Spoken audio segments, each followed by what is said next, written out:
तथागत सम्यक संबुद्धांना त्रिवार अभिवादन।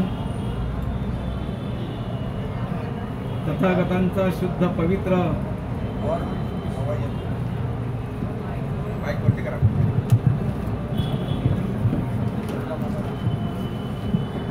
शुद्ध पवित्र सद्धम्म या सद्धम्माचा प्रचार आणि प्रसार करणारा तथागतांचा श्रावक संघ अर्थात भिक्खू संघ, या भिक्खू संघाला त्रिवार अभिवादन।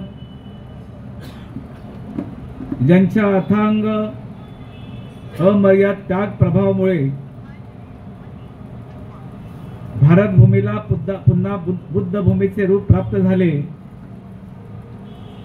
ते सर्वांचे उद्धार करते, सर्वांचे उद्धारक, विश्वरत्न, भारतरत्न, प्रज्ञासूर्य, परमपूज्य नेते डॉक्टर बाबासाहेब आंबेडकर यांच्या प्रतिमांना त्रिवार अभिवादन करतो। या भारतामध्ये महान त्यागाने धम्मदानातून महान असं कार्य केले असे अनेक महापुरुष आज आपल्यामध्ये नाहीत। अशा महापुरुषांना त्रिवार अभिवादन करतो। खऱ्या अर्थाने मोरे गुरुजींनी सांगितल्याप्रमाणे जिच्या आठवणीने एकही दिवस जात नाही, धम्म कार्यासाठी 75% मला सहकार्य करणारी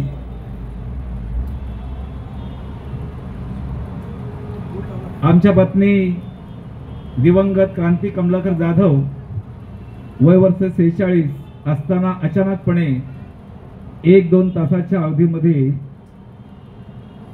त्यांचं निधन झालं। फार मोठं दुःख आहे, समजू शकतो। त्यांच्या त्यागामुळेच मी या ठिकाणी आपल्या सर्वांसमोर उभा आहे। क्रांती जाधव यांच्या स्मृतीस विनम्र अभिवादन करतो। आपल्या सर्वांचे लाडके, ज्यांच्यामुळेच आज परिवर्तनाचा गाडा पुढे जात आहे, ज्यांच्यामुळे आपण महत्वाकांक्षा ठेवून जोमाने त्यांच्या पाठीशी उभे राहून जे कार्य करत आहोत, कोणत्याही कामाला ना नाही असे सर्वांचे लाडके नेते, बौद्ध जनपंचायत समितीचे सभापती आदरणीय आनंदराजे आंबेडकर, उपसभापती विनोदजी मोरे,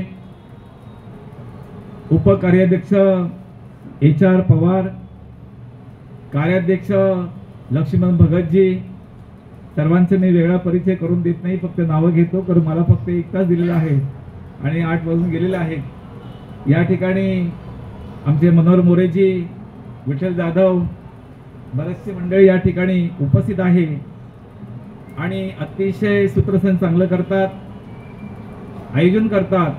ते संस्कार समितीचे अध्यक्ष मंगेशजी पवार गुरुजी, मनोहर मोरे गुरुजी आणि उपस्थित सर्व उपासक आणि उपासक हो, बौद्धाचार्य, ज्येष्ठ श्रेष्ठ बौद्धाचार्याने आदरणीय धम्माचा प्रचार प्रसार करणारे माझ्या समोर उभे आहेत। अनेक वेळा मी त्यांची प्रवचनं ऐकलेली आहेत। ते धम्माचार्य बोधिसंजी, आपणा सर्वांना पुन्हा एकदा जयभीम करतो। पुष्प माझ्याकडे आहे। 5 वेळा मी या सभागृहामध्ये आपल्या समोर हे 5वं पुष्प, 24 वर्षामध्ये 5वं पुष्प मी या ठिकाणी गुंफत आहे। 2017 मध्ये 12 पौर्णिमेचं मी जेव्हा प्रवचन या ठिकाणी दिलं तेव्हा साहेब म्हणाले की आपल्याकडे चांगल्या प्रकारचे होत करू हुशार बौद्धाचार्य आहेत। मला बरं वाटलं, मग मी कामाला गती दिली। एवढं दुःख असताना देखील मी कधी थांबलो नाही आणि म्हणून आज मला ज्यांनी संधी दिली ते मंगेश पवार गुरुजी, पंचायत समिती आणि मनोहर गुरुजी, सर्वांना धन्यवाद देतो, सर्वांचे स्वागत करतो। विषय आहे मानवी जीवनातील दान कर्माचं महत्त्व। गेल्या प्रवचनाच्या वेळेला पारदे गुरुजींनी 10 मिनिटाच्या विषयामध्ये दानाचं महत्त्व सांगितलेलं होतं। दान फक्त 2 शब्दाचा विषय आहे। तथागतांच्या काळामध्ये एक पारमितेवर भगवान बुद्ध एक दिवस प्रवचन देत असत. आज या ठिकाणी बोलताना मी काय एक दिवस बोलणार नाही. मला जे काही कळलेलं आहे, माझ्या जे काय वाचण्यात आलेलं आहे, का दान हा विषय फार मोठा आहे आणि म्हणून मी माझ्या वाचण्यामध्ये आलेले मी आपल्यासमोर ठेवण्याचा प्रयत्न करत आहे. कदाचित चुकीचं असेल ते माझं असेल आणि बरोबर असेल ते बुद्धाचं वचन असेल. आजच्या प्रसंगी कोणतेही कार्य करताना आपण आपल्या स्वतःवर, आपल्या कुटुंबावर, समाजावर कोणताही परिणाम होईल याची काळजी घेणं अतिशय फार महत्त्वाचं आहे. ते आपण डोळसपणे पाहिलं पाहिजे. मी करत असलेल्या कार्याचा कोणत्याही प्रकारचा वाईट परिणाम होणार नाही याची आपण काळजी घेतली पाहिजे. कोणतेही दान आपण आंधळेपणाने करता कामा नये. आंधळेपणाने केलेले दान जरी चांगलं असलं तरी परम कल्याणास सहाय्य करत नाही. आपण अनेक वेळा दान देत असतो. आंधळेपणे दिलेले दान हे कशा पद्धतीने आपण करतो आहोत ते आपण समजून घेणं फार गरजेचं आहे. जसं की कुणी सांगितले म्हणून आपण दान देतो, कुणी मागितले म्हणून आपण दान देतो, दुसरे लोक देत आहेत म्हणून आपण दान देतो, कार्यकर्त्यांच्या, समाजाच्या, इतर लोकांच्या जबरदस्तीने आपण दान देतो, स्वखुशीने कधी दान देतो, इच्छा नसताना कधी दान देतो, अनेक प्रकारचं दान देतो. कोणते दान सर्वश्रेष्ठ आहे, कोणते दान अधिक फळदायी आहे हे समजणं अतिशय महत्त्वाचं असल्यामुळे मी छोटासा दान हा विषय या ठिकाणी मांडण्याचा प्रयत्न करणार आहे. दान दोन अक्षरी शब्द असला. बुद्धाच्या काळामध्ये आपल्या सर्वांना माहिती आहे, 5 भिक्खूंना जेव्हा उपदेश केला तेव्हा पहिला विशुद्ध मार्गाचा अभ्यास करताना बुद्धाने पहिला उपदेश केला. तो पहिला भाग होता पंचशील आणि आर्य अष्टांगिक. दुसरा भाग होता आर्य अष्टशील होता, दुसरा भाग आर्य अष्टांगिक होता आणि तिसरा भाग होता 10 पारमिता म्हणजे सद्गुण. पहिली पारमिता शील आणि दुसरी पारमिता होती दान. मी सगळ्या पारमितांवर या ठिकाणी बोलणार नाही. माझा विषय फक्त दान कर्माचं महत्त्व आहे. या विषयाची मांडणी करत असताना मी छोट्या छोट्या भागामध्ये आपल्याला या विषयावर विश्लेषण करणार आहे. पहिला भाग आहे दान म्हणजे काय, दुसरा भाग आहे दानाचे प्रकार, तिसरा भाग आहे माणसाने दान का करावं, चौथा भाग आहे दान दिल्याने कोणता फायदा होतो, पाचवा भाग आहे कोणते दान सर्वश्रेष्ठ, सहावा भाग आहे कोणते दान अधिक फळदायी, सातवा भाग आहे पुण्याचा उपयोग, पुनर्मोदनाचे महत्त्व आणि आठवा भाग आहे पुण्यकर्म अतिशय चांगल्या पद्धतीने करणे. आणि शेवटची जातक कथा सांगून मी या ठिकाणी या विषयाला विराम देणार आहे. पहिला भाग आहे दान म्हणजे काय, त्यागाने स्वतः जवळच्या वस्तू, त्यागाने सेवाभावनेने स्वतः जवळच्या वस्तू दुसऱ्यांना देणे याला दान असं म्हटलेलं आहे. दान कर्माचं सर्व धर्मामध्ये प्रशंसा कधी आढळते. त्याचं नाव देखील एवढं मोठं आहे की मानवी जीवनामध्ये जगत असताना आपल्या या जगामध्ये अनेक लोकांनी, संस्थापकांनी दान कर्माचं महत्त्व सांगितलेलं आहे. जसे ख्रिश्चन धर्माचे संस्थापक येशू ख्रिस्त, मुस्लिम धर्माचे संस्थापक मोहम्मद पैगंबर, शीख धर्माचे संस्थापक गुरु नानक, जैन धर्माचे संस्थापक वर्धमान महावीर आणि बौद्ध धर्माचे संस्थापक सिद्धार्थ गौतम बुद्ध या सर्वच महापुरुषांनी दान कर्माचं लौकिक सांगून त्याचा प्रसार देखील त्या पद्धतीने फार मोठे योगदान दिलेलं आहे. एवढंच नाही तर हिंदू धर्मामध्ये हरिश्चंद्राचं दान देखील आपण वाचनामध्ये ऐकलेलं आहे. ते देखील कमी नाही. आपण ते सांगत नाही, वाचत नाही, ते देखील आपल्या आठवणीत असावं. हा झाला दानाचा विषय. पुढचा भाग आहे दानाचे प्रकार. मानवी जीवनामध्ये दान कर्माला अतिशय महत्त्वाचं स्थान आहे. शरीर, मन आणि वाणी पंचस्कंद दुसऱ्याच्या सुखदुःखाकरता सेवाभावने केला त्याग म्हणजेच दान होय. असे अनेक प्रकारे आपण दान देऊ शकतो. एखाद्या माणसाकडे औषधाला पैसे नाहीत, औषधाचं दान देणे. भगवान बुद्धांच्या काळामध्ये जीवकाचं उदाहरण जर समोर ठेवलं तर आपल्या सर्वांच्या लक्षात येईल. जीवक बुद्धाच्या काळामध्ये जीवकाचं एवढं मोठं औषधाच्या माध्यमातून दान आहे की राजगृहामध्ये शाल्वती नावाच्या वेशीचा मुलगा, आपल्या सर्वांना माहिती आहे, मी सांगण्याची गरज नाही, तरी सुद्धा उजळली म्हणून मी या ठिकाणी तो वेशीचा मुलगा एका कचऱ्याच्या टोपलीमध्ये फेकून दिला, तो रडत आहे. राजकुमार अभय त्या ठिकाणी जात असताना जेव्हा पाहिलं तेव्हा अभयने त्या मुलाला आपल्या राजमहालात घेऊन गेले. त्याचं नाव जीवक ठेवलं. जीवकाने अभय राजाला न सांगता तक्षशिला विद्यापीठामध्ये 7 वर्ष औषधाच्या माध्यमातून अभ्यास केला. एवढा अभ्यास केला की त्याच्यामध्ये तो प्रसिद्ध झाला आणि सांकेताच्या त्या श्रेष्ठीच्या बायकोच्या पत्नीचा आधारबारा केल्यामुळे काय दिलं सर्व माहिती आहे. औषधाचं दान. एखाद्याकडे पुरेसे वस्त्र नाही त्याला वस्त्र घेऊन देणे, वस्त्राचे दान. भगवान बुद्धांच्या काळामध्ये मिगार माता विशाखा आपल्याला परिचित आहे. विशाखाने भगवान बुद्धांकडे 8 वर मागितले. त्यामधला एक वर आहे की माझा भिक्खू संघ जेव्हा भिक्षू संघाला विवस्त्र अवस्थेमध्ये पाहिलं तेव्हा भगवान बुद्धांकडे मिगार माता विशाखाने 8 वर मधला एक वर सांगितला की जो भिक्खू संघ पावसामध्ये भिजत आहे, भिक्खुणी भिजत आहे, खोल नदीमध्ये जाऊन उड्यावर आंघोळ करत आहेत, तर मी जिवंत असेपर्यंत मी माझ्या धम्माचा प्रसार करणारा सगळ्या भिक्खू संघाला जिवंत असेपर्यंत वस्त्र पुरवण्याची जबाबदारी मिगार माताने घेतली. वस्त्राचं दान. एखाद्या व्यक्तीकडे पुस्तकाला पैसे नाही, शिक्षणाला पुस्तकं नाहीत, अशा माणसाला पुस्तकाच्या माध्यमातून धम्मदान देणे. महात्मा फुलेंचं, सावित्रीबाई फुलेंचं उदाहरण आहे आपल्या समोर. मी अधिक खोलवर जात नाही. एखाद्या व्यक्ती राहायला घर नाही, घर घेऊन देणे, घर घेण्यास मदत करणे, घराचं दान. अनाथ पिंडकाचं दान आपल्या सर्वांना माहिती आहे. बिंबिसाराचं दान आपल्या सर्वांना माहिती आहे. अनाथ पिंडकाने भगवान बुद्धांचा सद्धम्म प्रसार करणाऱ्या लोकांना, भिक्खू संघाला एवढं मोठं जेतवन बुद्धावर बांधलं की हा चिरकाळ भिक्खू संघ असेपर्यंत त्या जेतवनामध्ये निवास करेल. म्हणून अनाथ पिंडकाने त्या निवाराचं दान दिलं, त्याला निवारा दान म्हटलेलं आहे.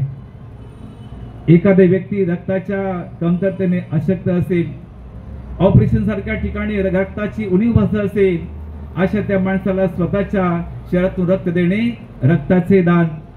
एखादी व्यक्ती उपवासी असेल, भुकेने व्याकुळ असेल, अशा त्या व्यक्तीला भोजन देणे. बुद्धांच्या काळामध्ये अनेक दानशूर लोकांनी भोजन दिलेलं आहे. सगळ्यांची नावं घेतली तर दिवस पुरणार नाही. पुढचं दान आहे, एखादी व्यक्ती संकटात सापडली असेल तर त्या संकटात सापडलेल्या माणसाला आपल्या स्वतःच्या शरीर समाने त्याला बाहेर काढणे, त्याला श्रमदान असं म्हटलेलं आहे. एखाद्याला विद्या शिकवणे, विद्येचे दान आहे. एखादी व्यक्ती अविचाराच्या मार्गाने, अधार्मिक मार्गाने जाऊन असह्यतेने जीवन जगत असेल, त्याला चांगला मार्ग, जीवन जगण्याचा मार्ग माहीत नसेल, अशा वेळी आपला धम्माचं दान देणं, त्याला धम्मदान असं म्हटलेलं आहे. अशा प्रकारची विविध प्रकारची दानं बुद्धाने या ठिकाणी सांगितलेलं आहे. अनेक प्रकारची दान आहेत, ती एकमेकाला धरून ती फळप्राप्त होत असतात. अनेक प्रकारचे फळदान देत असतात. आयुष्य आपण देखील नसताना देखील उर्वरित माणसांना देखील ती फळप्राप्ती होत असतात. पुढचा भाग आहे माणसाने दान का करावं. तिसरा भाग आहे, आपण ज्या सहचारी मानव समोर राहतो त्या आपल्यासारखी सर्व माणसे राहत असतात. आपल्याला ज्याप्रमाणे भावना आहेत त्याप्रमाणे इतरांना देखील तशाच प्रकारच्या भावना आहेत. आपल्याला ज्याप्रमाणे आपण सुख दुःख भोगत असतो तशाच प्रकारे इतर माणसं देखील सुख दुःख भोगत असतात. संकट प्रसंगी, अपघात प्रसंगी आपली जशी स्थिती होते तशी इतरांची देखील तशा प्रकारची स्थिती होते. मानवी कल्याणाचा विचार करत असता आपण साधा विचार केला की भविष्याचा विचार करत असताना आपण जे काय मिळवत आहोत ते आपण स्वतः प्रयत्न करत नाही. विचार करा की या समाजामध्ये, या जगामध्ये कोणी त्या प्रत्येक वस्तू, पैसा असेल, धन असेल, प्रत्येक वस्तू आपल्या परिश्रमातून बनवत असतात आणि त्यांनी बनवलेल्या वस्तू आपण बाजारामध्ये विकत घेतो. एखादी वस्तू आवडते, एखादी सुंदर वस्तू, कोणत्या गोष्टी आवडतात, ज्या आवडतात त्या आपण त्यांच्या परिश्रमातून निवड केलेल्या वस्तू आपण स्वतः घेऊन येतो. आपण ते सुख समाधान मानत असतो. मग ज्याप्रमाणे दुसऱ्यांनी वस्तू निर्माण केलेल्या त्याच्या सुख समाधान निर्माण करतो, तशाच प्रकारे आपल्या परिश्रमातून, आपल्या कार्यातून, आपल्या मेहनतीतून आपण देखील दुसऱ्याला सुख शांतीचा मार्ग दिला पाहिजे. आपण जे काय नोकरी धंदा करत असू त्याचा उपयोग आपल्या स्वतःच्या मुलाकरता झालाच पाहिजे. परंतु स्वतःच्या मुलाबरोबर आपलं कुटुंब आहे, या कुटुंबाच्या बाहेर स्वकुटुंबाचा खर्च भागवून आपण जे काय मिळवतो, जे काय कमवतो त्यामधून स्वतःचं कुटुंब भागवून स्वइच्छेने दुसऱ्याच्या दुःख संकटात मदत केली पाहिजे. भगवंत सांगतात की दुसऱ्याच्या संकटामध्ये मदत केली पाहिजे. आपण दान दिले नाही तर मनातील विकार वाढत असतात. दान कर्माची सवय आपण लावून घेतली पाहिजे. दान केल्याने परोपकार भावना, संपत्ती वाढत असते. दान दिलेच नाही तर अहंकार, द्वेष, कृष्णा ह्या सगळ्या गोष्टी वाढत असतात। भगवान बुद्ध म्हणाले की दान देण्याच्या जन्मापासून तर शेवटच्या क्षणा पण लावलीच पाहिजे, त्यामुळे आपली संपत्ती संग्रह निर्माण होत असतो। पुढचा भाग आहे दान केल्याने कोणता भाग फायदा होतो। आपण शारीरिक आणि वाणिज्य जे काही कर्म करतो त्याचे दोन परिणाम होत असतात, एक आंतरिक परिणाम, एक बाह्य परिणाम। क्रिया कर्म केल्यामुळे आपण चांगल्या प्रकारची सद्गती प्राप्त करतो, परंतु मनावर त्याचा संग्रह साठा होत असतो, त्याचा रिएक्शन प्रभाव एवढा होत असतो की शारीरिक आणि वाचिक कर्म ते संपून जातं, पण मनावर त्याचा एवढा प्रभाव होतो, अभिधम्माच्या भाषेत त्याला संखार असं म्हटलेलं आहे। कुशल आणि चांगल्या कर्माचा संखार मनावर चांगल्या प्रकारचा परिणाम होत असतो, परंतु अकुशल कर्माचा संखार मनावर दुःख आणि अशांती निर्माण करतो। दान देत असताना काही लोकांना असं वाटू शकतं की मी दान आधी धनरूपाने जे काय देतो ते आपल्यापासून जातं, मी जे काय देतो त्याच्यातून मला काहीच फायदा मिळत नाही, परंतु हा वरवरचा भास आहे। आपण जे काय देतो त्याही पेक्षा आपल्याला दुसऱ्याकडून सुखशांती मिळते। एवढंच नाही की आपण दान कार्य केल्यामुळे आपल्याला सुखशांती मिळतेच, परंतु पुण्यकर्म प्राप्त होतं। पुण्य हे संखार रूपाने आपण डोळ्याने पाहू शकत नाही। भगवान बुद्ध म्हणतात की आपण जे काय दान देतो, कोणत्याही प्रकारचं मगाही सांगितल्याप्रमाणे अनेक दाने सांगितले, त्या दानामधून जे काय पुण्यकर्म करतो ते संखार रूपाने आपल्या मनामध्ये कायम राहतं। पण भगवान बुद्ध म्हणतात की पुण्य संखार रूपाने जेव्हा आपल्या मनामध्ये संग्रह निर्माण होतो, तो अदृश्य रूपाने आपल्या संकटात किंवा अपघात प्रसंगी उभं राहतं। संकट आणि अपघात आपल्याला कधी सांगून येत नाही। ज्या बस किंवा रेल्वेगाडीतून आपण प्रवास करणार आहोत तिचा अपघात होणार हे जर माहीत असतं तर बस किंवा रेल्वेगाडीतून आपण प्रवास करणार नाही। संकटाची काळ वेळ आपल्याला माहीत नसते, अचानकपणे अदृश्यपणे आपल्यावर संकट येत असतात। अशी संकट जे येतात त्या धडपड करत असतो सुटण्याची। स्वाभाविकपणे जेव्हा संकटातून धडपड करतो तेव्हा देवदेवतांची, धम्माची, साधू संतांची आठवण होते। भगवान बुद्ध म्हणतात जेव्हा अचानकपणे संकटात सापडतो तेव्हा देवदेवतांची, धम्माची, साधू संतांची आठवण होते। अरे देवाला म्हणतो, अरे देवा मला या संकटातून वाचव। आपण महाराजला म्हणतो तुझ्या मंत्रतंत्राने मला वाचव, पण जेव्हा माणूस मरून जाईल किंवा घराला आग लागेल तेव्हा वीर खोदण्याचा प्रयत्न करतो। अशा वेळी काही त्याचा उपयोग होत नाही। कितीही देवधर्माची आराधना केली, कितीही आपण काही केलं तरी त्यावेळी काहीच उपयोग होत नाही। वीर जेव्हा खोदत असतो तेव्हा माणूस मरून जाईल किंवा घर जळून जाईल। म्हातारा व्हायच्या अगोदर किंवा आजारी पडायच्या अगोदर बँक बॅलन्स प्रमाणे आपल्याकडे थोडं थोडं बँक बॅलन्स करून ठेवलं, पुण्यकर्माचा साठा करून ठेवला, तर आजारी पडल्यास किंवा म्हातारा व्हायच्या अगोदर आपल्याला त्या वेळेस उपयोगी पडेल। एवढंच नाही, ते भगवंत पुढे म्हणतात की हे भौतिक संपत्ती जमा करत असताना हे जेव्हा उपयोगी पडत नाही, भौतिक संपत्ती बरोबर पुण्य संग्रहाचा साठा देखील आपल्या बरोबर असला पाहिजे। पुण्य संग्रहाचा साठा जर आपल्या बरोबर असेल तर भौतिक संपत्ती कधी कधी संकटातून, अपघातून वाचवण्यास असमर्थ ठरते। खूप संपत्ती असते, खूप पैसा असतो, खूप मालमाडी असते, पण जेव्हा अपघात होतो, जेव्हा संकट येतात तेव्हा ही भौतिक संपत्ती आपल्यामध्ये कधी पुढे कधी कधी कमकुवत होते। म्हणून भगवान बुद्ध म्हणतात की भौतिक संपत्ती बरोबर आध्यात्मिक धनसंपत्ती देखील आपल्या बरोबर असली पाहिजे। विपश्च्या माध्यमातून या ठिकाणी बोधिसत्वांची वाचलेले आहे, शरीर, वाचा, काया, वाचा अकुशल कर्म न करताना आपण शरीराकडे पाहत असताना कशा प्रकारचं कर्म करत आहोत। भौतिक संपत्ती बरोबर आपल्या बरोबर आध्यात्मिक संपत्ती जेव्हा असते तेव्हा आपल्या कुटुंबामध्ये किंवा आपल्या स्वतःवर जेव्हा अपघात किंवा संकट येतात तेव्हा भौतिक संपत्ती किंवा आध्यात्मिक संपत्ती दोन्हीही त्या ठिकाणी उपयोगी पडत असते, संकट वाचवण्याचा प्रयत्न होत असतो। दान पुण्य कर्म संघाने आपल्याला आध्यात्मिक संपत्तीचा साठा होत असतो। पुण्य संग्रहाचा साठा होत असल्यामुळे आपलं संरक्षण होतं। थोड्या अंशाने जर आपण खऱ्या अर्थाने पुण्य संग्रह निर्माण केला, पुण्याच्या बँक बॅलन्स प्रमाणे जमा केली, अनेक प्रकारची दानं सांगितली आहेत, अनेक प्रकारचं पुण्यकर्म बुद्धांनी सांगितलं आहे, अनेक प्रकारच्या दानातून आपण पुण्यकर्म करू शकतो। आणि मग जेव्हा आपला पुण्यकर्माचा संग्रहाचा साठा मनात निर्माण होतो तेव्हा देवाधर्माची आठवण करण्यापेक्षा, संकट प्रसंगी मंत्रांची आठवण करण्यापेक्षा आपल्या पुण्यकर्मात सांगायचं आहे की बाबा रो माझ्या पुण्यकर्मानो माझी संकटामध्ये आहे, त्या संकटातून आपले पुण्यकर्म वाचवण्याचं काम करतो। बुद्ध म्हणतात पुब्बेच कृतपुय्यता एतं मंगलम उत्तमं। का बुद्ध म्हणतात की पुण्य संग्रहाचा संग्रह, पुण्यकर्माचा संग्रह करून ठेवणं हे सर्वात उत्तम मंगल आहे। दान दिल्याने दान करण्याची कीर्ती वाढत असते। बुद्ध म्हणतात कुटुंबात जातीभेदामध्ये मान सन्मान वाढत असतो, कोणत्याही गुणाचा त्याच्यावर एकदम संशय घेतला जात नाही. दान दिल्याने दान करण्याची कीर्ती वाढते. भगवान बुद्ध सांगतात, तो सुखपूर्वक झोपी जातो, सुखपूर्वक उठत असतो. दान दिल्याने अधिक फळप्राप्त होतं. भगवान बुद्धांच्या काळामध्ये एकेकाळी ब्रह्मदत्त राजाचे शासन होते. उदाहरण म्हणून बुद्ध सांगतात की एकेकाळी ब्रह्मदत्त राजाचे शासन होते. कोणते दान अधिक फळप्राप्त होऊ शकतं. ब्रह्मदत्त शासन असताना अनेक प्रकारचं दान कर्म करत असते आणि कर्म करत असताना एकदा त्याच्या मनाला वाटलं की कोणत्या प्रकारचं दान सर्वश्रेष्ठ आहे, कोणाला दान देणे अधिक सर्वश्रेष्ठ आहे हे तेव्हा कळलं नाही.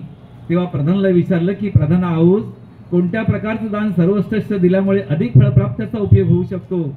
तेव्हा प्रधानाने पच्छेक बुद्धाच्या नावाचा उल्लेख केला. पच्छेक बुद्ध त्यावेळी हिमालयाच्या पायथ्याशी वास्तव्याला होते. ब्रह्मदत्त राजाने प्रधानाच्या हस्ते पच्छेक बुद्धाला भोजनासाठी निमंत्रण दिले. ठरल्या वेळेनुसार पच्छेक बुद्ध ब्रह्मदत्त राजाच्या राजमाली भोजनासाठी आलेले आहेत. पच्छेक बुद्ध राजाने मोठं दान देण्याचे ठरवलं. भोजन झाल्यानंतर भोजनोपरांत अस्त परिष्कारासहित भोजन दिल्यानंतर भोजनोपरांत पच्छेक बुद्धाने दानाचं महत्व सांगण्यास सुरू केलेलं आहे. कोणते दान महत्वाचं आहे? राजन, तुझ्या मनामध्ये दान देण्याचा उत्तम संकल्प आला. दान देऊन तू फार मोठं पुण्यकर्म केलं आहेस. जळत्या घरातून ज्याप्रमाणे एखाद्या वस्तू बाहेर काढतो अचानकपणे, तशा प्रकारचं तू दान देऊन फार मोठं पुण्यकर्म केलं आहेस. ब्रह्मदत्त राजाला पच्छेक बुद्ध सांगत आहेत. जेव्हा एखाद्या घर जळत असेल, त्या घरातल्या वस्तू बाहेर काढण्याची धडपड करत असतो. जेवढं शक्य आहे तेवढ्या घरातून वस्तू आपण बाहेर काढतो, त्या वस्तू वाचतात. जीवन देखील असंच आहे. जीवनामध्ये अनेक प्रकारचं जीवन जिवंत असताना मरणाच्या अगोदर काही दान देतो, ते जळत्या घरातून वस्तू बाहेर काढण्यासारखं दान असतं. भगवान बुद्ध म्हणतात की ज्याप्रमाणे त्या घरातल्या सगळ्या वस्तू जळतात, त्याप्रमाणे आपलं आयुष्य सारं जळत आहे. आपलं वैभव वाढी सगळं जळत आहे. मरणापूर्वी आपण जे काय बँक बॅलन्स प्रमाणे जमा करतो, पुण्यकर्माचा साठा जमा करतो, त्याप्रमाणे आपण मरणापूर्वी थोडंफार दान दिलं. उदाहरण म्हणून हे भव्य असं सभागृह होत आहे. हे भव्य असं सभागृह होत आहे. जर मरणापूर्वी खऱ्या अर्थाने जर तुम्ही सर्वांनी मिळून जर ठरवलं की माझ्या कमाईमधला जे काय आपण कमवतो, महिन्याला पगार असतो, त्याच्यातून बँक बॅलन्स प्रमाणे जर आपण थोडं काढून ठेवलं आणि इच्छेनुसार धम्मदान दिलं.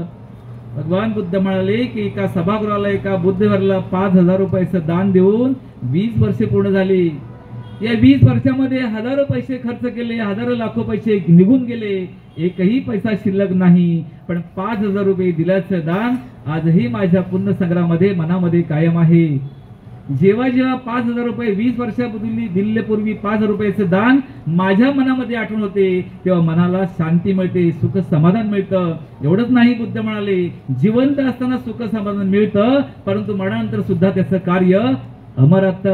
बुद्धकालीन अनाथपिंडकाचं दान, निगारमाता विशाखा, सुजाता, आम्रपाली, सम्राट अशोकाचं दान, हे लोक संपले आहेत, गेले आहेत, नावही आहे, परंतु या लोकांनी मरणापूर्वी जे काही दान दिलं ते जळत्या घरातून वस्तू जशा बाहेर फेकतो तशा प्रकारचं ते आजही शिल्लक आहे धम्मरूपाने. पायांच्याकडे महाल, बाडी, वैभव सगळं कार्य संपलं, पण त्यांचं नाव कार्य आजही अमर आहे. पच्छेक बुद्धाने जळत्या घरातून फेकलेल्या वस्तूसारखं मरणापूर्वी दिलेलं दान शिल्लक राहतं, म्हणून अधिक फळदायी आहे.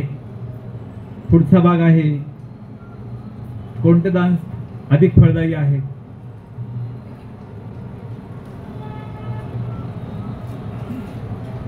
उत्कृष्ट आणि क्वालिटीचे बीज आपण जमिनीमध्ये पेरतो. जमीन सुपीक आणि चांगले असल्यामुळे बीज चांगले येतं, परंतु उत्कृष्ट क्वालिटीचं बीज खडकाळ जमिनीत पेरल्यास, दगडी जमिनीत पेरल्यास पीक चांगलं येत नाही. भगवान बुद्ध म्हणतात की असं दानाचं देखील असं आहे. एखाद्या दारुडी माणसाला जर दान दिलं तर दान करत्यास फळ मिळत नाही. एखाद्या दुराचारी दुसशील माणसाला दान दिलं तर दान करत्यास फळ देत नाही. बुद्ध म्हणतात जर चोर असेल, लफंगा असेल, याला दान दिलं, दान करत्यास फळ देत नाही. एखाद्या व्यसनी माणसाला दान करणे म्हणजे प्रत्यक्ष त्याच्या व्यसनाला मदत करण्यासारखं आहे, ते दान देखील त्याला फळ देत नाही. भगवान बुद्ध पुढे म्हणतात नाटक, तमाशा, जे काही सगळे जगामध्ये चालतं त्याला दान देणं प्रत्यक्ष दान देत नाही. भगवान बुद्ध 14 प्रकारची एकमेकापेक्षा उत्तरोत्तर दान सांगतात. भगवान बुद्ध एकमेकापेक्षा जी निसर्गाशी संबंधित दान आहेत, जी धम्माशी संबंधित दान आहेत, पहिल्या प्रकारचं दान सर्वश्रेष्ठ दान सांगितलं आहे. पशु आणि पक्षाला खाद्य आणि पाणी स्वरूपात दान देणे सर्वश्रेष्ठ दान. निसर्गाच्या नियमाप्रमाणे ज्या निसर्ग राहतो, पशु पक्ष्यांना खाद्य आणि पाणी स्वरूपात दान देणे. दुसऱ्या प्रकार श्रेष्ठ दान सांगतात, जो आंधळा आहे, जो लुळा आहे, जो अपंग आहे, याला दिले दान सर्वश्रेष्ठ आहे. भगवान बुद्ध पुढे म्हणतात की जो भ्रमभ्रांतीपूर्ण मिथ्यामनीस फसलेला साधू संत आहे, त्याला दिले दान अधिक फळदायी आहे. भगवान बुद्ध पुढे जाऊन सांगतात, 4 श्रमण होऊन गेले, सम अवस्था पार पडल्या, श्रोतापत्ती, सकृतगामी, अनागामी आणि अनंत. भगवंत म्हणतात की श्रोतापत्ती मार्गावर आरूढ असलेल्या भिक्खूला दान देणे हे सर्वश्रेष्ठ आहे. भगवंत पुढे म्हणतात की श्रोतापत्ती फळप्राप्त भिक्खूला दान देणे हे सर्वश्रेष्ठ आहे. पुढे म्हणतात की सकृतगामी मार्गावर असलेल्या श्रमण भिक्खूला दान देणे हे फळप्राप्ती आहे. भगवान बुद्ध पुढे म्हणतात की श्रोतापत्ती मार्गावर आरूढ असलेल्या भिक्खूला दान देणे. पुढे म्हणतात अनागामी मार्गावर आरूढ असलेल्या भिक्खूला दान देणे आणि अनागामी फळप्राप्त भिक्खूला दान देणे. पुढे बुद्ध म्हणतात की अनंत मार्गावर आरूढ असलेल्या भिक्खूला दान देणे, अनंत मार्गावर फळप्राप्त भिक्खूला दान देणे आणि 13 प्रकारचे दान आहे पच्चेक बुद्धाला दान देणे. 14 प्रकारचे दान आहे सम्यक संबुद्धाला दान देणे. एकमेकापेक्षा सर्वश्रेष्ठ अनुत्तरं पुय्यं खेतं लोकासाठी. भगवान बुद्ध म्हणतात की एकमेकापेक्षा उत्तरोत्तर दान बुद्धाने सांगितलेली आहेत. ही 14 प्रकारची दानं आहेत. आपण त्या दानाचा विचार केला पाहिजे. पुढे आपण जात आहोत. पुढचा जो भाग आहे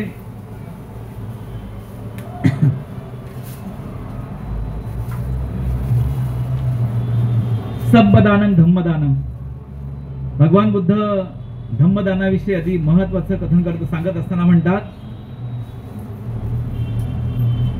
ही जी दानं पाहिली, द्रव्यदान, भोजनदान, वस्त्रदान, अनेक प्रकारची दानं पाहिली, पण हे दान एक दुसऱ्याकरता मर्यादित आहेत. भगवान बुद्ध म्हणतात की सर्वश्रेष्ठ दान आहे सब्बदानं धम्मदानं जीनाती. दुःख मुक्तीच्या आणि परमसुख प्राप्तीच्या रस्त्याचे मार्गदर्शन करणे म्हणजे धम्मदान होय. मग धम्म हा अतिशय महत्वाचा कसं काय आहे, धम्मदानास का महत्व दिलं आहे ते भगवान बुद्ध म्हणतात की दुःख मुक्तीच्या आणि परमसुख प्राप्तीच्या रस्त्याचे मार्गदर्शन करणे. ज्या व्यक्तीजवळ खूप संपत्ती आहे, खूप पैसा आहे आणि जर धम्म नसेल तर या जगामध्ये तो सुखी होऊ शकत नाही. अधार्मिक माणसाचे जीवन आपण बऱ्याच वेळा पाहिलं आहे. मानवी जीवनामध्ये या जगात जगत असताना खऱ्या अर्थाने कितीतरी श्रीमंत लोकांचं जीवन उद्ध्वस्त झालं पाहिलं आहे. खूप पैसा आहे पण धम्म नाही. भगवान बुद्ध पुढे म्हणतात की या मानवी जीवनामध्ये भौतिक संपत्ती सहजपणे मिळू शकते, पैसा, घर, दार सगळं सहज मिळू शकतं, पण सद्धम्म हा महाप्रयत्नाने मिळावा लागतो. भगवान बुद्ध म्हणतात धम्म व्यक्तीमुळेच आपण चांगल्या प्रकारचे संबंध ठेवू शकतो. धम्म परस्पर नीती, सदाचार, सद्भावना ठेवत असतो. ज्या माणसाजवळ दान कार्य करत असताना ज्या मानवाजवळ धम्म नसेल, नीती चांगली नसेल, तो मनुष्य या जगामध्ये, या घरामध्ये, या कुटुंबामध्ये, या गावामध्ये अनेक प्रकारचे अराजक माजवत असतो. धम्मामुळेच आपण चांगल्या प्रकारचं जीवन जगत असतो. जगामध्ये पाहतो, ज्या देशामध्ये, ज्या शहरामध्ये, ज्या जगामध्ये ज्यांच्याकडे धम्म नाही त्या लोकांमध्ये अशा प्रकारचं युद्ध वगैरे अनेक प्रकारचे संग्राम होत असतात. भगवान बुद्ध पुढे म्हणतात की एक किंवा दान एक किंवा दुसऱ्या व्यक्तिगत असू शकतं, भोजनदान दुसऱ्या व्यक्तीपर्यंत मर्यादित असू शकतं, पण भगवान बुद्ध म्हणतात की चरद भिक्खवे चारिकं बहुजन हिताय बहुजन सुखाय देसेत धम्म आदि कल्याणम मध्य कल्याणम सर्वदाव कल्याण. भगवान बुद्ध म्हणतात की भिक्खू हो, आदेश देताना भगवान बुद्ध म्हणतात की बहुजनांच्या हिताकरता, बहुजनांच्या सुखाकरता धम्माची देशना करा. जे लोक धम्मापासून लांब जात आहेत, कारण हा धम्म भावी पिढीचे कल्याण करत असतो, चांगल्या प्रकारे मार्ग सांगत असतो. आणि अशा प्रकारचा भगवान बुद्धांचा भिक्खू संघ आहे, तो या पावसाच्या दिवसामध्ये धम्म प्रचार आणि प्रसार करत असतो. मानवी जीवनामध्ये ज्या लोकांना धम्म कळला नाही, जे लोक इकडे येऊ शकत नाही, ज्या लोकांना प्रवचन ऐकण्याची सवय नाही, ज्या लोकांना धम्म ऐकण्याची सवय नाही, अशा लोकांना या धम्मामध्ये आणण्याचा प्रयत्न करा. अशा लोकांना धम्माचा उपदेश करा आणि ज्याचं जीवन खऱ्या अर्थाने जो जीवन सुखमय जगू शकत नाही, जो भ्रमभ्रांतीमध्ये अडकलेला आहे, त्या लोकांना धम्मावर घेऊन या. खऱ्या अर्थाने भगवान बुद्ध म्हणतात की या लोकांना धम्म सांगायचं असेल ते बोधिसत्वांसारखे गहन प्रशिक्षक अभ्यासकच असले पाहिजेत. अनेक लोक जे अभ्यासक आहेत, जे अभ्यास करतात, धम्माचा अभ्यास करतात, असेच लोक प्रसार धम्माचा करू शकतात. आणि म्हणून भगवान बुद्ध पुढे म्हणतात की अशा लोकांना चांगला धम्म सांगून आणि खऱ्या अर्थाने हे सहजपणे काम करता येत नाही. त्यासाठी अभ्यासाची गरज आहे, विद्वान भिक्खूंची गरज आहे, अभ्यास बौद्धाचार्यांची गरज आहे, अभ्यासक लोकांची गरज आहे. धम्म प्रचार करायचा असेल तर भगवान बुद्ध म्हणाले की चांगल्या अभ्यासकाची गरज आहे. आणि हे करत असताना जरी तुम्हाला प्रवचन देता आलं नाही, जरी तुम्हाला भाषण करता आलं नाही, ज्या ठिकाणी धम्माचा प्रसार चालू आहे, ज्या ठिकाणी प्रवचन चालू आहे, ज्या ठिकाणी प्रसार चालू आहे, त्या धम्म कार्य देखील मध्ये आपण मदत करू शकतो. त्या धम्माला पुण्यकर्माने धम्माचं पुण्यकर्म देऊन त्या कार्याची गती वाढवू शकतो. भगवान बुद्ध पुढे म्हणतात की आपण त्या धर्म कार्याची गती वाढवली तर त्याच्याबरोबर आपण जसं मंगेश पवार गुरुजी, मोरे गुरुजी आणि आपले आदरणीय अनंत आंबेडकर साहेब या लोकांनी खऱ्या अर्थाने धम्माला गती दिली, अशा प्रत्येकाने जर सहभाग घेतला तर धम्माचा प्रसार व्हायला वेळ लागणार नाही. जेवढ्या प्रमाणे आपण सेवाने त्याग भावनेने आपण पुण्यकर्माचा साठा करून त्याग भावने जेव्हा धम्म देऊ तर दीर्घकाळ पर्यंत टिकत असतं. भगवान बुद्ध एक उदाहरण म्हणून सांगतात, एक आंब्याचे झाड घ्या. आंब्याचं झाड साधं सोपं 50-60 वर्ष जगत असतं. 50-60 वर्ष जगत असताना अनेक लोकांना गोडधोड आंबे देत असतं, मधुर फळ देत असतं. परंतु हे आंब्याचं झाड ते कुणी लावले असेल? भगवान बुद्ध म्हणतात की आंब्याचं झाड कुणी लावलं, त्याची मशागत कुणी केली, त्याला पाणी कुणी घातलं, त्याचं संरक्षण कुणी केलं, जेव्हा रोपटे लावलं बुद्ध म्हणतात ते रोपट्याची पुण्याची भागीदारी आहे. ज्याने त्या रोपट्याचं वाढवलं, संरक्षण केलं ते पुण्याची भागीदारी, आणि ते जिवंत असतेपर्यंत त्याची सेवा केली ते देखील ते पुण्याचे भागीदारी बुद्ध म्हणतात. 50-60 वर्षानंतरचे एखादे आंब्याचं झाड निधन होतं, मरून जातं, असा एका कल्पवृक्ष घ्या की 2000 वर्षापर्यंत जिवंत जगून अनेक लोक त्याची फळं चाकत असतात, अनेक वर्ष त्याची फळं चाकतात, अनेक पिढ्या येतात, अनेक पिढ्या जातात देखील. मनुष्य किती निघून जातात, की निधन पावतात, परंतु झाड ते 2 वर्ष जगत असतं. त्या झाडाची, कल्पवृक्षाची कुणी सेवा केली, मशागत कुणी केली, ज्या लोकांनी ते रोपटं लावलं, ज्या लोकांनी त्याची मशागत केली आणि 2000 पर्यंत जिवंत ठेवलं, त्या जिवंत ठेवणाऱ्याची पुण्याची भागीदारी ते लोक आहे. भगवान बुद्धांचा सद्धम्म देखील अशाच प्रकारचा फळ देत आहे.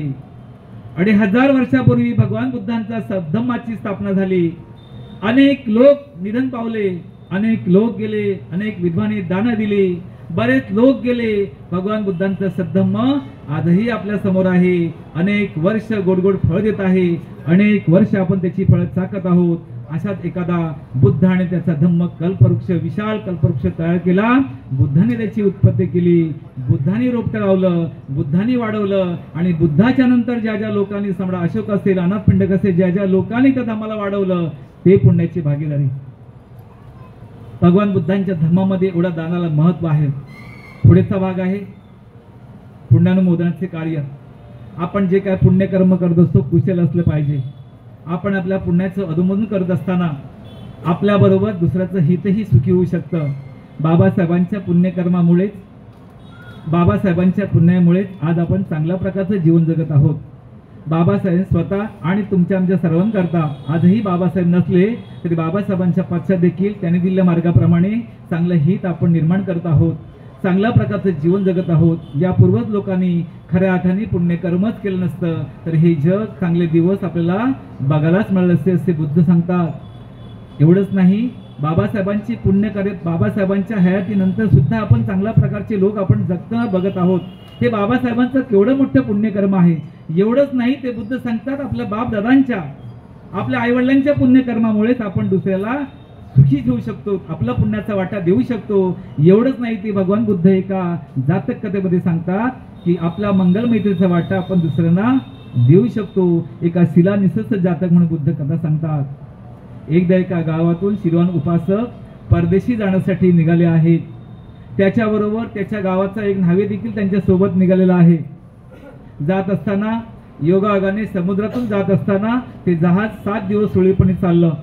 8व्या दिवशी मात्र अचानकपणे जोराचं वादळ आलं आणि ते जहाज त्या समुद्रात बुडालं, तुकडे पडले. एका खडकातून आदळल्यानंतर ते जहाजावर एका छोट्याशा फळीच्या सहकार्याने शीलवान उपासक न्हावी एका छोट्याशा बेटावर जाऊन पोहोचले.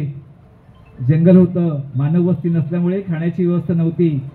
शीलवान उपासक धम्माची शीलवान पंचशील पाळत असते, 10 पर्यंत शीलवानच असल्यामुळे चांगल्या प्रकारचं कर्म करत असले. संपूर्ण जगातल्या प्रत्येक मानव प्रसंगी त्याचं फार मोठं हित होतं, मंगल करत असे आणि त्या बेटावर असलेली फळे मात्र खाऊन ते उपजीविका चालवत असे. पण त्याच्याबरोबर असलेला न्हावी देखील पशु पक्ष्यांचा मांस, त्यांना प्राणी मारून त्याचा मांस खात असे. तो मात्र त्या धम्माचं पालन करत नसे, तो पक्ष्यांची प्राणी हिंसा करत असे. एके दिवशी त्या न्हाव्याने शीलवान उपासक सांगितलं की मी माझ्याप्रमाणे तू देखील त्या पक्ष्यांचं मांस खा. पण शीलवान उपासक शिलेचा भंग करत नसल्यामुळे, चांगल्या प्रकारचं शीलवान असल्यामुळे तो त्या शिलेचं भंग करत नव्हता, फळावरच गुजरण चालत होता. ही अढळ निस्त्रा पाहून शीलवान उपासकाची ते बेटावरची अढळ निस्त्रा पाहून तिथे असले नागराज दया आली. नागराजा स्वतः शीलवान उपासकाला एका देहाची होडी केली आणि त्या शीलवान उपासकाला म्हणाला, शीलवान उपासका, मी माझ्या देहाची होड करत आहे, तुला ज्या ठिकाणी जायचं आहे त्या ठिकाणी तुला पोहोचवतो. तेव्हा शीलवान उपासक त्या नागराजाच्या देहाच्या होडीमध्ये बसला. तेव्हा तो त्या न्हाव्याला म्हणाला की तूही माझ्याबरोबर चल. त्या नागराज त्यावेळी म्हणाला की या होडीत या दुष्ट न्हाव्याला बसता येणार नाही, कारण त्यांनी पशु पक्षाला मारले, प्राणी हिंसा केली आहे. त्याच्या जीवनामध्ये, त्याच्या मनामध्ये जराही कुठल्या प्राण्याविषयी दया नाही, काही माया नाही, तेव्हा ह्या होडीमध्ये त्याला बसता येणार नाही. तेव्हा शीलवान उपासक म्हणाले, नागराजा, मी जे काही पुण्यकर्म केलं आहे माझ्या उभ्या जीवनामध्ये, त्या पुण्यकर्माचा मी वाटा त्याला देत आहे, माझ्या मंगलमैत्रीचं त्याला वाटा देत आहे. तेव्हा माझ्याबरोबर त्याला येऊ द्या. तेव्हा खऱ्या अर्थाने ती विनंती केल्यानंतर त्या न्हाव्याने शीलवान उपासकाचे आभार मानले. बघा, पुण्यकर्म शीलवान उपासक असल्यामुळे, धम्मनिष्ठा असल्यामुळे, प्रज्ञाशील करुणा असल्यामुळे, उपासकाच्या अंगी चांगले गुण असल्यामुळे त्या न्हाव्याला उपयोग झाला. जर कदाचित शीलवान उपासक तसा नसता तर त्या दोघांचा मृत्यू त्या समुद्रावर झाला असता. म्हणून शीलवान उपासक असल्यामुळे ज्या ठिकाणी जायचं होतं त्या ठिकाणी त्याला पोहोचवलं. मग शील धम्म नीती, कशा प्रकारचा धम्म आपण पुण्यकर्म करत असतो, आपला वाटा कशा प्रकारे देत असतो, हे बुद्धांनी आपला पटवून दिलं आहे. पुढचा आणि शेवटचा भाग आहे, मी तुम्हाला सांगणार आहे.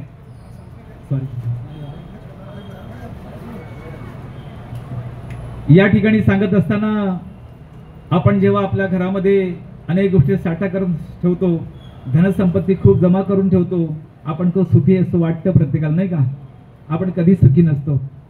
जेव्हा घरामध्ये खूप संपत्ती आहे, खूप पैसा आहे, पण कधी कधी जर संकट प्रसंगी अपघात ठिकाणी तो पैसा कामाला येत नसेल तर त्या पैशाची, ती संपत्तीची किंमत शून्य असते. बुद्ध सांगतात, भगवंताच्या धर्मामध्ये अशाच प्रकारचं सांगितलं आहे की ती धनसंपत्ती थोडी थोडी संग्रह करून ठेवणे, जास्ती संपत्ती घरामध्ये ठेवू नका. कारण एखाद्या घरातून बाहेर पडताना ज्या रस्त्याने आपण चालतो आहोत, एखादं झाडच आपल्या अंगावर पडलं, त्या ठिकाणी घरातलं धन काय कामाचं नाही. ज्या रस्त्याने चालतो ते विजेचा खांबच आपल्या डोक्यावर पडला आणि त्यात निधन झालं तर घरातील धन काय कामाचं नाही. भगवान बुद्ध पुढे म्हणतात की ज्या घरामध्ये राहतो त्या घराचं विजय शॉकच लागला आणि त्यात मृत्यू आला तर घरातील धन काय कामाचं नाही. हिंस शापाने किंवा जर गाठ झाली आणि त्या मृत्यू झालो तर त्या ठिकाणी ते काम कधी कामाचं नसतं. भगवान बुद्ध पुढे सांगतात की अशा प्रकारचं आपण जीवन जगत असताना पुण्यकर्म आपण केलं पाहिजे. कशा प्रकारचा पुण्य प्रतापाचा भाग उपयोगी पडतो संकट प्रसंगी. एका हॉस्पिटलमध्ये 2 कॅन्सरच्या आजाराने पेशंट आहेत. बुद्ध उदाहरण कसे देत बघा की एका हॉस्पिटलमध्ये 2 कॅन्सरच्या आजाराने 2 पेशंट आहेत. आजार मात्र कॅन्सरचा दोघांना सारखाच आहे.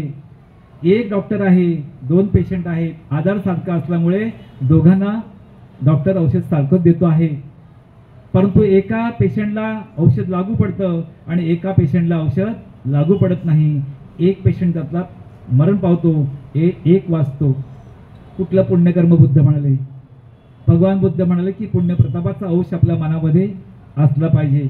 एक साधं उडून बुद्ध म्हणाले की जर एखादा सहज माणसाने उडवलं, सहज त्याला धक्का लागले तर सहज लगेचच मरून जातो. पण मोठ्या गाडीने उडवून सुद्धा तो कधी कधी वाचतो. कितीही छोटं ऑपरेशन सुद्धा तो वाचतो किंवा मोठं जसं वाचतो. भगवान बुद्ध म्हणाले की मायनर ऑपरेशन करून सुद्धा तो वाचत असतो, पण मोठ्या मेजर ऑपरेशन सुद्धा तो कधी कधी वाचत नाही. हा कुठला भाग आहे? भगवान बुद्ध म्हणाले, भगवान बुद्ध सांगतात की आपल्या मनामध्ये पुण्यसंग्रहाचा चित्त रूपाने मजबूत जर साठा करून ठेवला तर आपल्या प्रसंगी, जेव्हा कोणत्याही प्रसंगी आपले संकट येतात चित्त प्रभावाने आपलं मन देवा घट्ट आणि मजबूत होत जातं. कितीही प्रसंग आले त्या पुण्य संकटाचा साठा आपल्याजवळ असून त्या संकटातून त्या अभूतून वाचू शकतो. भगवान बुद्ध म्हणतात की आपल्या संपत्ती आध्यात्मिक संपत्तीमधून पुण्य संग्रहाचा साठा केला पाहिजे कितीही संकट आली, आणि म्हणून पुण्यकर्म आपल्या सोबत असलं पाहिजे. पुण्य ही भगवान बुद्ध म्हणतात बाजारात कधी विकत मिळत नाही. तशा प्रकारचं विकत मिळालं असतं तर आपण त्याप्रमाणे जीवन जगण्याचा आपल्याला काही हातपाय हलवायची गरज लागली नसती. म्हणून या दान कर्माला भगवान बुद्ध एवढं महत्व देतात. म्हणून आपल्याला माहिती आहे की भगवान बुद्धांनी देखील आपल्या शेवटच्या क्षणी देखील कुशीनारा येथे सुभद्र नावाचे परिव्राजक एक खऱ्या अर्थाने भगवान बुद्ध त्यांच्या मनामध्ये सुभद्र नावाच्या मनामध्ये एक संदेह निर्माण झाला. आपल्याला माहिती असेल बुद्ध या धर्मामध्ये सांगितलेलं आहे. सुभद्र नावाच्या परिव्राजकाला एक मनामध्ये संदेह निर्माण झाला की या जगामध्ये शेवटचे क्षण महाबुद्धांचे या जगामध्ये पुन्हा असे बुद्ध होणं नाही. माझ्या मनामध्ये शंका निर्माण झाली आहे. त्या शंके निरसन करण्यासाठी मला तथागत बुद्धांकडे जायचं आहे. शेवटच्या अंताला शेवटच्या क्षणापर्यंत भगवान बुद्ध कशा प्रकारचं धम्माचं दान, धम्म प्रबोधन, धम्म परिवर्तन, पुण्याचं कर्म कसं करतायत आपल्या लक्षात येईल. भगवान बुद्धांकडे सुभद्र गेला तेव्हा आनंद साक्षी तिथं होते. जेव्हा आनंदाला म्हणाले की मला बुद्धांचं शेवटचे मला दर्शन घ्यायचं आहे थोडक्यामध्ये, तेव्हा सुभद्र म्हणाले की मला भेटायचंच आहे. तेव्हा आनंद म्हणाले आता बुद्ध थकले आहेत, आता भेटायला नाही. ही जेव्हा चर्चा बुद्धांनी ऐकली तेव्हा बुद्ध म्हणाले आनंदाला की आनंदा मला त्रास द्यायच्या उद्देशाने सुभद्रा माझ्याकडे यायचं नाही. त्याला काहीतरी माझ्याकडे हवं आहे, त्याच्या मनामध्ये का निर्माण शंका झाली असेल तेव्हा तो माझ्याकडे येत असेल, त्याला आत येऊ द्या. तेव्हा आनंदाने भगवान बुद्धांचे शब्द ऐकून सुभद्राला सोडलं. तेव्हा शेवटच्या क्षणी देखील बुद्धाने त्या सुभद्राला त्याच्या मनामध्ये असलेली शंका दूर केली आणि म्हणाले हे जग अनित्य आहे. एक ना एक दिवस या जगातून आपण संपणार आहोत. प्रत्येकाला धनसंपत्ती भौतिक वस्तू मागे ठेवून जावीच लागणार. तेव्हा तुझ्या जीवनामध्ये चांगल्या प्रकारचं कर्म कर, चांगल्या प्रकारचं दान देऊन मला संतुष्ट कर आणि मगच तुला खऱ्या अर्थाने अनंत प्राप्त होईल. या भगवान बुद्धांच्या ठराविक शब्दाने सुभद्र नावाच्या त्या मनामध्ये असल्या प्रयोजकाला त्याच्या मनाचं समाधान झालं. आणि अशा प्रकारचे भगवान बुद्धांनी 2500 वर्षापूर्वीचं दान आजही आपल्या शेवटच्या क्षणापर्यंत आपल्या मनामध्ये आहे. एवढंच नाही तर डॉक्टर बाबासाहेब आंबेडकरांचं त्या पुण्यकर्मामुळेच आपण चांगल्या प्रकारचे जीवन जगतो. या दोन्ही महापुरुषांनी आपल्याला जे काही खऱ्या अर्थाने इथपर्यंत आणून ठेवलं आहे, आपण सोन्यासारखी त्यांच्या विचारामधून चांगल्या प्रकारचं जीवन जगत आहोत. जे जे लोक त्यांचं ऐकले ते चांगलं सुख समाधानचं वैचारिक मधून चांगल्या प्रकारचं शुद्ध आणि पवित्र जीवन जगत आहे. अशाच प्रकारचं एका राजहंसाचं मी आपलं उदाहरण सांगून या ठिकाणी थांबणार आहे. सुंदरतेचं जीवन जगत आहे दोन्ही राजहंस. ज्या ठिकाणी हिमालय 12ही पाणी असतं तशा प्रकारचं सुंदर जीवन. अनेक लोकांना मार्गदर्शन करतात, अनेक लोकांना संदेश येतात, अनेक लोकांना धम्म समजवतात. अनंत काळानंतर सुद्धा अनेक वर्षांनंतर एकमेकाचा धम्म एकमेकाला वाढवून मगाशी म्हटल्याप्रमाणे दान कर्मातून धम्म सांगत असतात. सुखी संपन्न जीवन जगत असले दोन्ही राजहंस हिमालयावरून हिमालयाच्या पायथ्याशी आलेले आहेत. ज्या ठिकाणी हिमालयावर 12ही सुखी संपन्न विचार आहे, चांगल्या प्रकारचं सुखी संपन्न 12 महिने पाणी येते, तलाव कधीही आटत नाही असा तो धम्म आहे. असा धम्म हे दोन्ही राजहंस फेरफटका मारण्यासाठी हिमालयाच्या पायथ्याशी आलेला आहे. एक तलाव आहे, थोड्या दिवसात ते कमी होणार आहे, त्यातलं पाणी संपणार आहे. सगळे मासे तडफडून मेले आहेत, एक कासव मात्र उरतो त्याच्यामध्ये.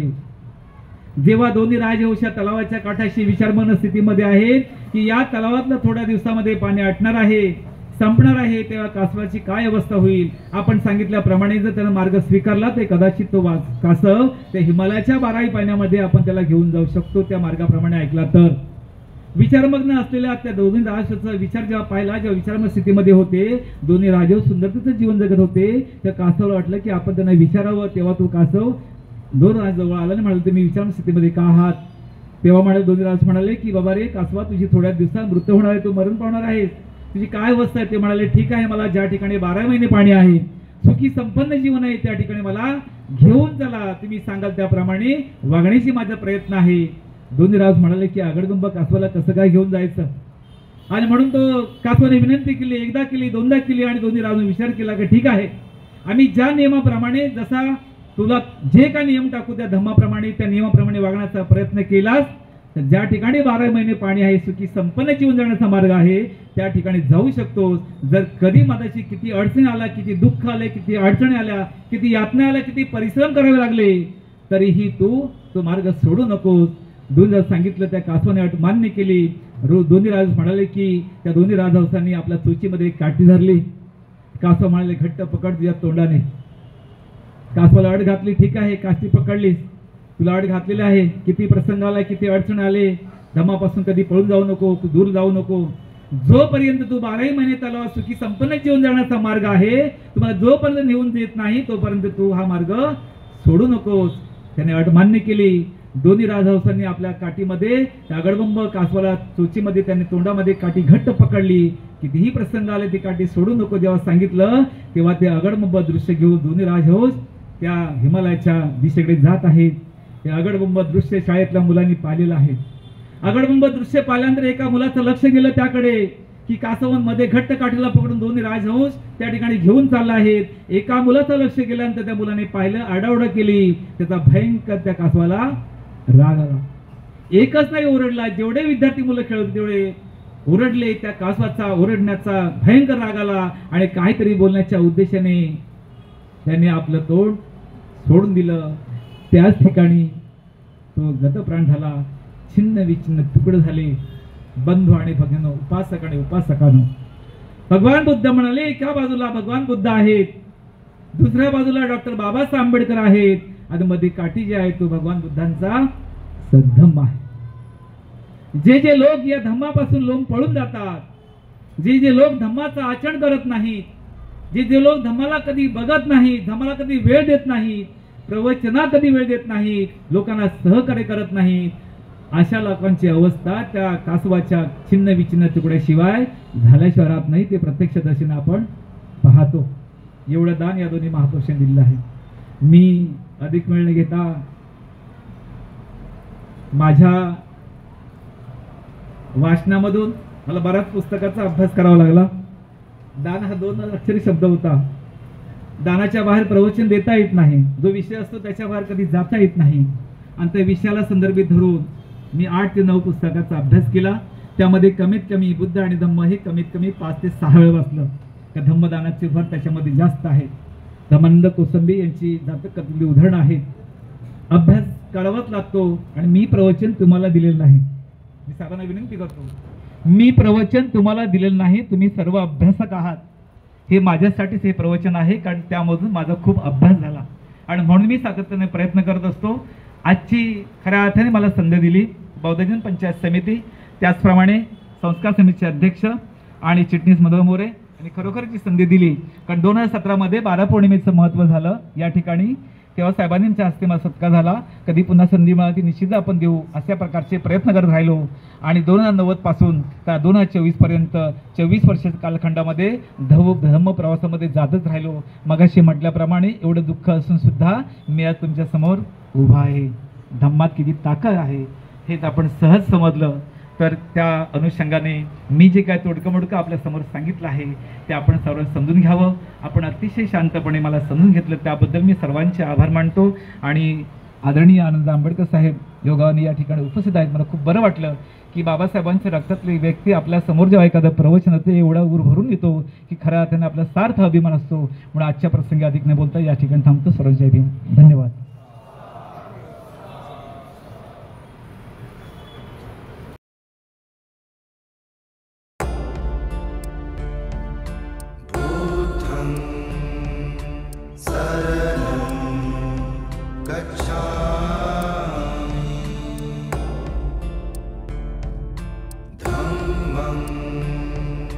शरणं